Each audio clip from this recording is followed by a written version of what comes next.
Merhabalar, kanalıma, videoma hoş geldiniz arkadaşlar. Bugün pazen empirme kumaştan bir pijama dikeceğiz. Evet, benim kumaşım bu şekilde. Eni 90 santim, boyu da 2'den fazla arkadaşlar. Eskinin kumaşları sandıktan çıkma bir kumaş. O yüzden eni biraz dar arkadaşlar. Ben kumaşımı önce 2'ye sonra 4'e katladım arkadaşlar. Açık kenarlar burada, kapalı kenar burada. Şimdi başlayalım. Her zamanki gibi kumaşımın üzerinden bir düzeltme çizgisi çekiyorum. Oturuş yüksekliğim olan 30 santime ineceğim ama kendinden lastikli yapacağım arkadaşlar. Hemen şöyle 5 santim lastik için iniyorum.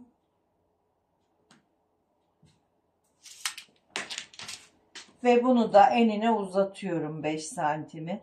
Kendinden lastikli, yanı dikişsiz bir pazen pijama. Şimdi oturuş yüksekliğini iniyorum arkadaşlar. Oturuş yüksekliğini hepimiz artık biliyoruz nasıl alındığını. Bizim oturuş yüksekliğimiz 30 santim.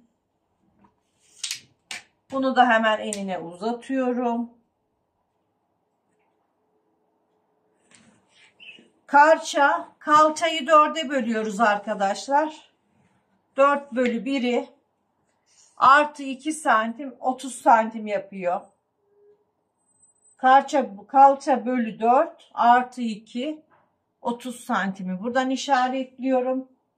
Yukarıdan da 30 santimimi işaretliyorum ve burayı kapatıyorum.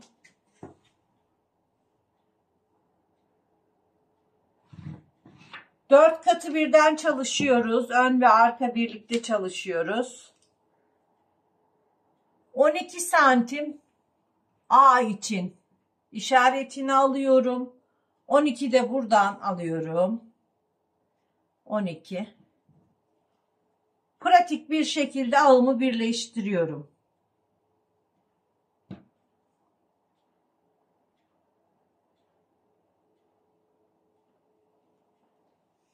Şimdi pijamamın boyunu yapmak istediğim boyda lastik çizgisinin altından çiziyorum. Benim pijamamın boyu 100 santim. Kıvırma payıyla beraber. Burayı da hemen kapatıyorum. Paçamı ise 28 santim yapacağım arkadaşlar. Şöyle biraz çekelim gözükmezse diye. Şuradan paçamı 28'den işaretini atıyorum. Ve tekrar açıyoruz pijamamızı. Evet, gayet güzel gözüküyor arkadaşlar. Şimdi A ölçüsünden aşağıya paçama uzun cetvelimle çizgimi atıyorum.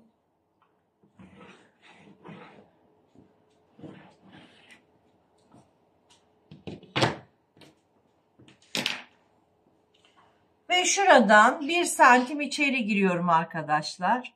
Şöyle 1 santimden içeri girerek çiziyoruz. Tekrar sıfırlıyoruz. Evet, pijamamızı 4 kat olarak birer santim dikiş payı vererek kesiyoruz.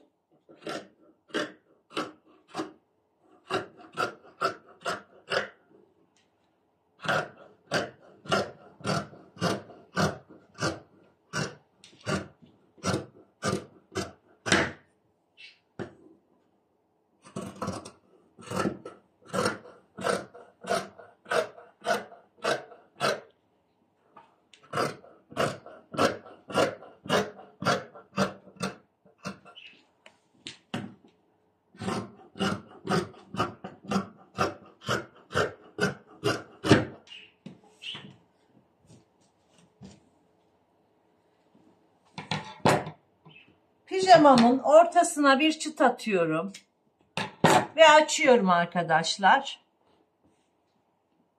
Burası arka, burayı ön olarak kullanıyorum. Önde yapmam gereken değişiklikleri yapacağım. Şuradan 3 santim ön için düşme yapıyorum. Belimizden 0 gelerek bu düşüşlüğü çiziyoruz. Ön ağımdan içeri 3 santim giriyorum. Ve bunu paça ucundan 1 santime düşürüyorum. Bunu bu şekilde çiziyorum. Ve burayı kesip atacağız arkadaşlar. Şimdi öncelikle belimizi kesiyoruz. Ön oyuntumuzu. Ön düşüklüğü veriyorum. A'dan 3 santim girdiğim yerden aşağıya doğru 1 santim düşürerek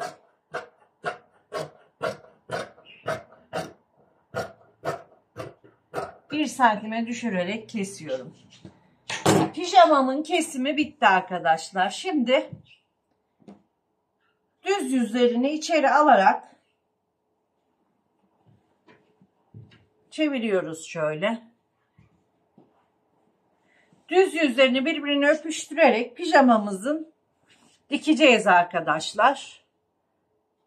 Ben bu ölçüde bir pijamaya 76 santim lastik takıyorum. Tabi lastiğimizin esnekliği de önemli arkadaşlar. Şimdi pijamamızı önce ağlarını dikeceğim. Ben ağları dikip geliyorum arkadaşlar. Evet arkadaşlar, ağlarımızı diktik. Belimize göre lastiğimizi ayarladık ve 4'e böldük. Bu şekilde belimize takacağız. Şimdi ağını diktikten sonra böyle çeviriyoruz pijamamızı. Bacakları dikiyoruz. Bakın.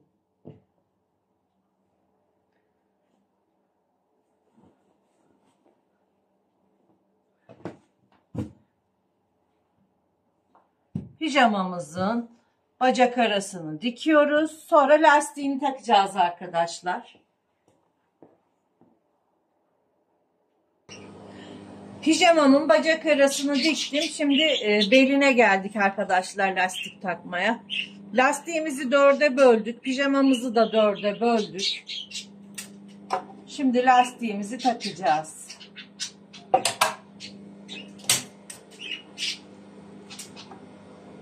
Lastiği bu şekilde yerleştiriyorum. Hemen işaretlerimi birbirine denk getirerek eşit bir büzme olsun istediğim için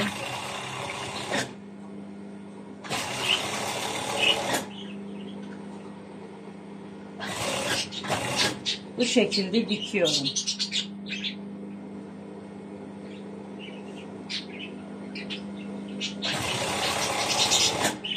Lastiğimizi kestirmiyoruz. Bakın işaretleri denk getirerek lastiğimizi yerleştiriyoruz.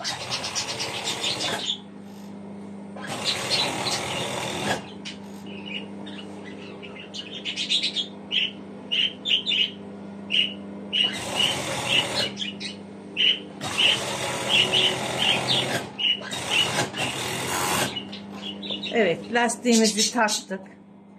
Şimdi düz makinede bu şekilde lastiğimi kapatacağım. Ve pijamamın altını da bu şekilde katlayacağım. Bitireceğim arkadaşlar.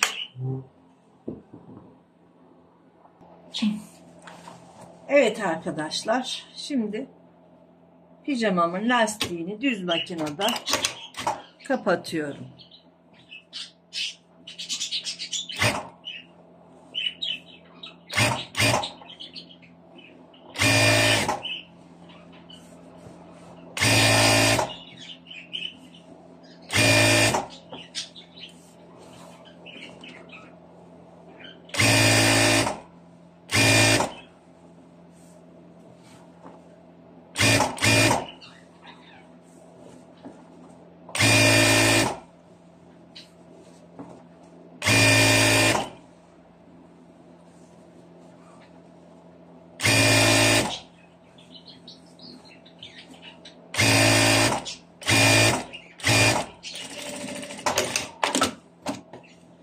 Gördüğünüz gibi lastiğimizi diktik.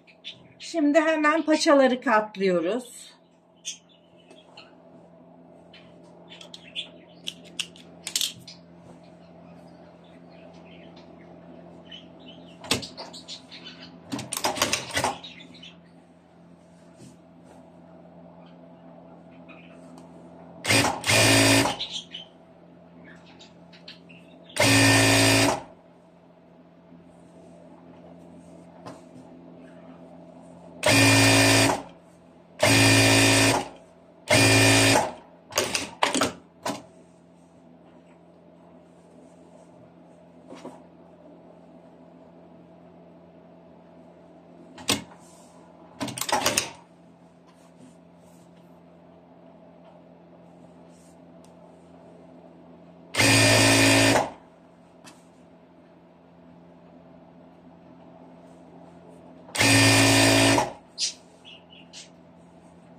Ütüleyip geliyor.